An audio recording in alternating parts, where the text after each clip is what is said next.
Olá pessoal, estou aqui para mostrar para vocês uma moeda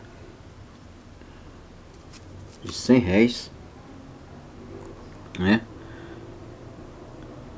R$100 de 1870, do número 1817, 3 de setembro de 1870.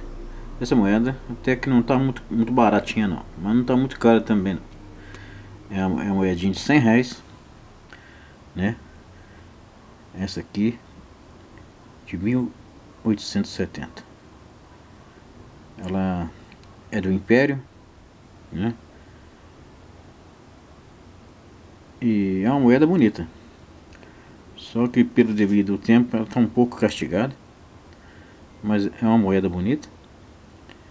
De R$100. O valor dela é de 90 a R$100, né? Para quem é colecionador, sabe que vale mais, né?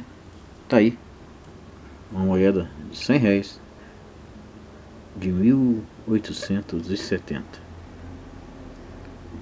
né? Um decreto, né, de 1817, de 3 de setembro de 1870, né?